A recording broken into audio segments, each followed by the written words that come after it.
हरे कृष्णा।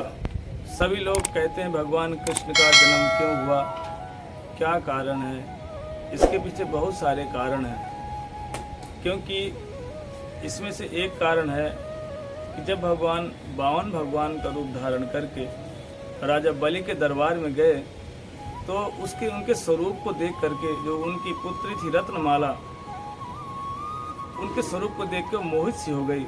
उनके मन में विचार आया, ये काश मेरा पुत्र होता, मैं इसको स्तनपान कराती। लेकिन भगवान कोई साधारण नहीं, भगवान कौन है, अंतर्यामी है। भगवान उनके मन के भावों को समझ करके उन्होंने तथास्तु कह दिया। और ये भी कारण था जिसके कारण से भगवान कृष्ण का आगमन हुआ। और वही रत्नमाला जा करके पूतना का रूप धारण करके भगवान कृष्ण ने क्या किया, उनका स्तनपान भी किया, उनकी इच्छाओं को पूरा भी किया। ये भी एक कारण था। दूसरा कारण ये था, जब भगवान राम अवतार रूप धारण करके दंडकारण्य में जा करके जब वहाँ उधर गए तो वहाँ बहुत सारे ऋषि गोपाल मंत्र से भगवान की उपासना कर रहे थे। और जैसे ही भगवान राम को देखा, देखते ही उनको प्रेम जाग गया। सोचने लगे हमारे पति बन जाए। भगवान राम बोले नहीं नहीं, देखो मैं इस अवतार में मर्यादा पुरुषोत्तम में हूँ, इसलिए ये संभव नहीं है। हाँ, आगामी युगों में जन्म ग्रहण करूंगा और आपकी सारी इच्छाएं पूर्ण करूंगा। ये भी एक कारण था। फिर वही जाकर के जो गोपाल मंत्र जिन ऋषियों ने उपासना करी थी भगवान की, वही जाकर के गोपियां बनी, उनकी भी इच्छाओं को पूरा किया। ये भी एक भगवान कृष्ण के आने का कारण हुआ।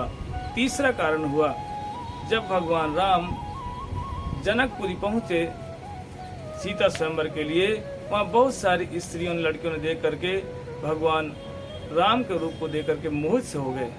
लेकिन जैसे मोहित हुए, भगवान राम बोले नहीं नहीं, ऐसा नहीं हो सकता। ये आगामी युगों में अर्थात उनकी भी इच्छाओं को जाकर कब पूरा किया, भगवान कृष्ण के रूप धारण करके। इसलिए यही भगवान कृष्ण के आने का एक कारण बना। चौथा कारण यह बना कि जब भगवान राम और लक्ष्मण अपने गुरुदेव के साथ वहाँ पर जाकर के फूलों के बगीचे में जाकर वास करते थे, तब फूलों को पुष्प को तोड़ने के लिए राम और लक्ष्मण जब गए, उन पुष्पों ने भी प्रार्थना किया कि हे प्रभु, हमें कब स्वीकार करोगे। भगवान राम बोले चिंता मत करो, आगे जब मैं अवतार धारण करूंगा उसमें आपकी इच्छाओं को पूरा करूंगा। इसलिए भगवान कृष्ण के आने के अनेकों अनेक कारण हैं, क्योंकि अनुग्रह भक्तानां मानुष्यम देहमाश्रितम्, अर्थात उन्होंने क्या किया, नरवत लीलाएं करी, मनुष्यवत लीलाएं करी। भगवान कौन है, अप्रपंचात प्रपंचात, अर्थात भगवान अप्रपंच अवस्था में वहाँ से और कहाँ प्रपंच स्थान पर अवतरण धारण करते हैं और आकर के मनुष्यवत लीलाएं करते हैं, जिससे कि जो उनकी इच्छाएं थी उनकी सबकी इच्छाओं को पूर्ण करते हैं।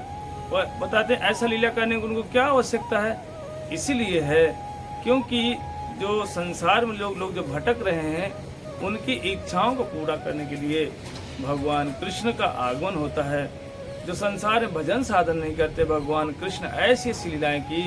कृष्ण लीलाओं में बाल लीलाएं, वात्सल्य लीलाएं, मधुर लीलाएं, जिनको सुन करके लोग या श्रुत्वा तत्परो भवेत्, सुन करके लोग भगवान का भजन करने लगते हैं, चेष्टा करते कि हम भी कृष्ण को प्रसन्न करें।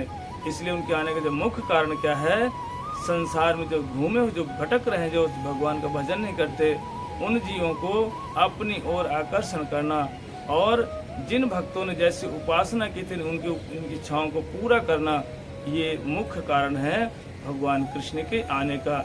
इसलिए भगवान कृष्ण आकर के सबकी इच्छाओं को पूर्ण किया। रास इत्यादि में जिन ने मधुर रस से उपासना किया, उनके साथ रास लीला किया। इसलिए कहते जो गोपियां थीं उनकी इच्छाओं को पूर्ण किए, जो देव कन्याएं थी उनकी इच्छाओं को पूरा किया, और जो ऋषिज थे जिन्होंने गोपाल मंत्र से उपासना की, उन ऋषियों की भी इच्छाओं को पूरा किया। जो जनकपुर में जो जिन स्त्रियों ने को प्रेम से जागा था भगवान राम के प्रति, उनकी भी इच्छाओं को पूर्ण किया। जो श्रुतियाँ थी जिन्होंने भगवान कृष्ण को ढूंढ रही थी, भगवान कृष्ण ने उनकी भी इच्छाओं को पूरा किया। सभी की इच्छाओं को महाराज में जाकर के पूरा किया। इसीलिए भगवान के आने के ये सब कारण हैं। हरे कृष्णा।